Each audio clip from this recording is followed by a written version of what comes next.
channel saya Bunda Husna.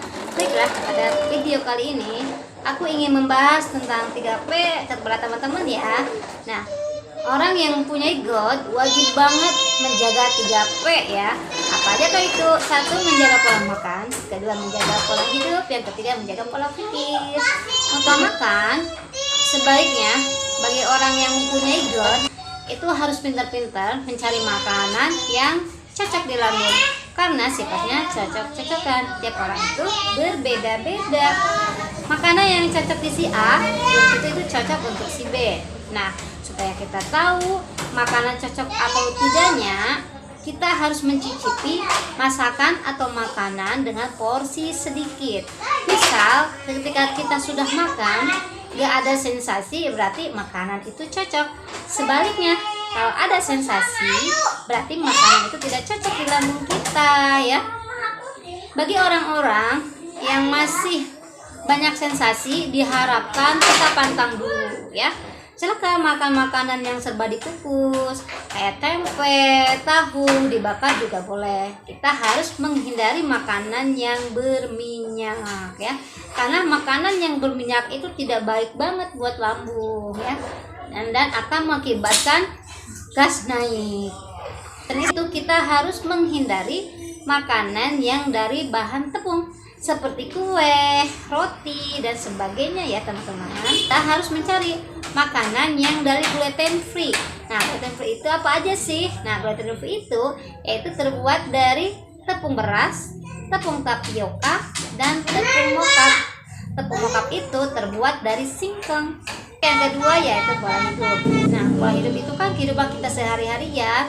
Takutnya di antara teman-teman nih yang suka minum alkohol, stop alkohol. Yang biasanya perokok, stop perokok ya. Dan yang biasanya begadang, stop begadang. Kenapa? Nah, begadang itu banyak banget efeknya. Efeknya itu bisa mengakibatkan lemas, letih, kurang semangat, pusing, kelayangan ya. Nah, kita tidur harus tercukupi 6 sampai 8 jam. Minimal jam 9 malam kita harus sudah tidur. Kita harus belajar berdisiplin, disiplin dalam waktu istirahat, dalam waktu makan, dalam aktivitas, dalam waktu kerja gitu ya. Untuk waktu makan, kita harus makan sebelum lapar dan berhenti sebelum kenyang. Kenapa? Karena kalau misalnya kita terlalu kekenyangan juga itu nggak baik. Nah, gas di lambung itu akan naik ya.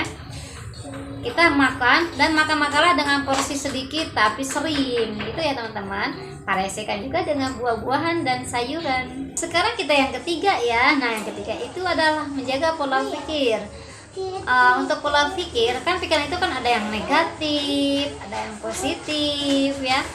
Kebanyakan orang yang kayak kita nih, orang yang God itu selalu pikirannya negatif ya, menduga-duga yang belum terjadi, bahkan mau kemana-mana aja kita mikirnya yang enggak gitu, takut pingsan lah, takut apalah. Nah, itu pikiran yang menguras tenaga kita gitu ya. Jika di antara teman-teman dominan pikiran negatif, coba dialihkan dengan kesibukan ya. Karena semakin kita meresapi apa yang kita rasakan, terlalu memikirkan apa yang kita rasakan, maka sensasi itu bukannya berkurang tapi malah bertambah gitu ya. Contoh kecil, misal nih teman-teman nih bangun tidur badannya nggak enak, greges kan, kayak masuk angin gitu ya. Kan kalau begitu kan bawaannya pengen enak nih, dia dalam pikiran enaknya kayaknya di bawah tidur nih. Enggak demikian teman-teman. Kalau misalkan kita terlalu memanjakan apa yang kita rasakan, memanjakan pikiran negatif kita, selamanya kita akan terjerumus di dalam lubang yang salah. Penyakit ini tuh enaknya emang dimanja, tapi jangan dimanja gitu ya. Jadi kita harus pelan-pelan, kita harus melatih diri kita ya. Siapa lagi kalau bukan kita yang melatih gitu. Itu aja sekali ini. Mudah-mudahan bermanfaat. Jangan lupa like, comment, subscribe. Assalamualaikum warahmatullahi wabarakatuh.